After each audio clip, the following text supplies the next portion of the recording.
Hello, happy new moon in Capricorn. Welcome to Liminal Sovereignty. I'm Jamie, and today I wanted to share a spread with you for the new moon. This is what I would do for myself, and so I thought it'd be fun to share with you and see, what you guys thought of it. So today I'm going to, because it's the Capricorn, and Capricorn season is about new beginnings. It's usually, we think of the goat and the fish, and we think of those two very different animals coming together. The goat being a mountain climber and the fish being a sea dweller, which makes me think of earth and water coming together, which is also that alchemy of us trying to ground ourselves, but also pursue what we feel would make us happy. And that's what this is kind of all about. I just did want to let you know that these spreads are about having a conversation with yourself.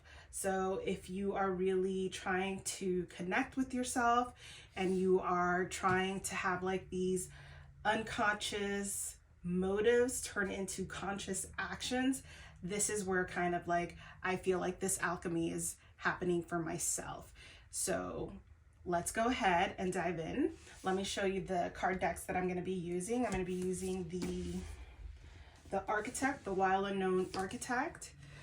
I'm going to be using this really cute little moon signs. It's little stones, moons. I will go ahead and link everything in the description box in case you guys want to get a hold of these. We also have the Citadel, and then the tarot deck Chervono-Chorne from Kickstarter, which I did a video on this one and this one. Because I'm using 2 oracle decks and 1 tarot deck, I just want to let you know that I don't typically read my oracle decks if they come out reverse. I just pull them, and whichever way they come out, that's how I mean, whether they're reversed or upright, I read them as if they're upright. And then the tarot deck I use as a clarifier, which is it's different, but I kind of feel comfortable doing that. And as I mentioned before, whenever I do these spreads, for me, I love having a visual cohesiveness. So these are kind of black, white, and reds. Alrighty, let's go ahead and put this together.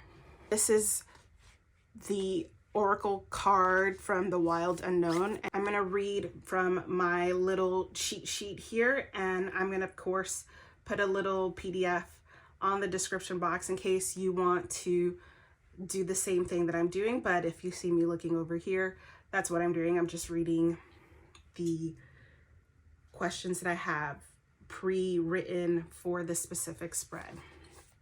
Alrighty, so for the oracle cards, A, let's just call that A, we're going to say, what archetype can I best embrace that would align with my intention?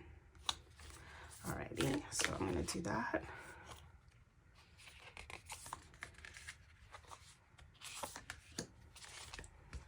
And here's the little stone, and this is number 5. 5 usually is change, and so we are trying to make changes for the better. I'm just going to set that here, and then I'm going to go ahead and pull for focus.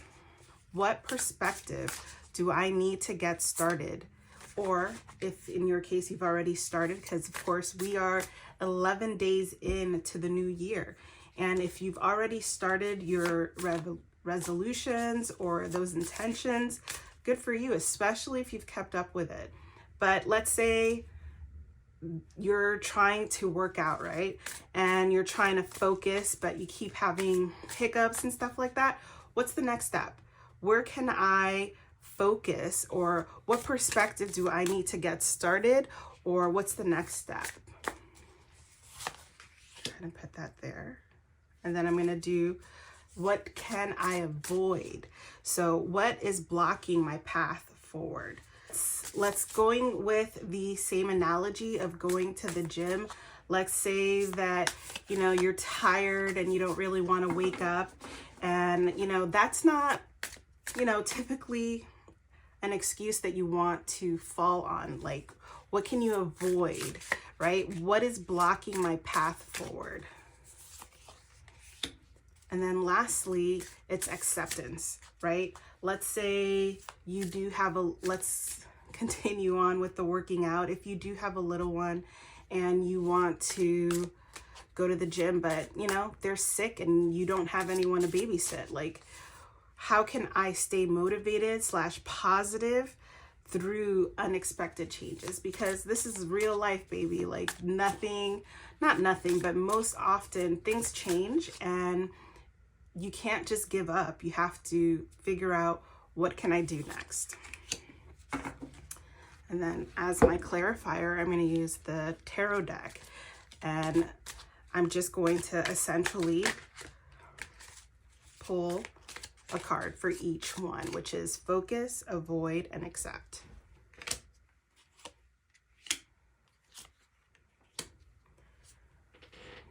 And here I have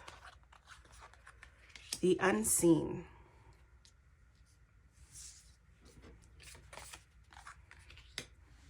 The chiromancer. And the clarifier for that is the chariot. The queen is what to avoid.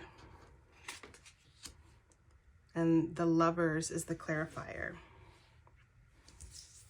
Here we have the alchemist is for what to accept. And the Hierophant is the clarifier for that. So I'm gonna shuffle this deck. I already set it out, but it was like so, like, the cards were so consecutive that I didn't feel like I shuffled really well. So I'm just gonna shuffle this card deck. Sorry, I know that's loud. I'm gonna shuffle this card deck real quick. When it comes to tarot cards, I do read reversals for myself, and I think that usually for me, the reversal does not mean the opposite of the card. It usually just means a dulled or blocked version of that card. So it doesn't usually trip me up unless I don't understand, which, if you are a tarot card reader and you ball 100% out of 100% every time you read, good for you. That's awesome. But sometimes I don't get it. And I'm just being honest. That doesn't mean that I don't, like, a couple days later, I'm like, oh, you know what? I think this meant that. I think that happens to, like, all of us. All the time, I'll be doing a reading and it'll come out, and then I get like layers and layers of it after I've already put the cards away. It's like, more information keeps coming for me, and that's okay. Like, I totally feel like that's part of the process, especially if you're learning like I am. I'm not perfect and I don't do this great every time, but definitely I think that's also part of the magic. It's learning and feeling your cards out, and then just, you know, getting the message that best resonates with you. Alrighty, so what I'm going to do now that I feel like this is a more better shuffled cards, I'm going to go ahead and write down what I feel like this means, my intentions and goals that I'm setting for the new year. I hope you found this to be helpful and fun, and I will see you next time. Thank you for liking the video, subscribing if you haven't already, and of course, I'll see you next time.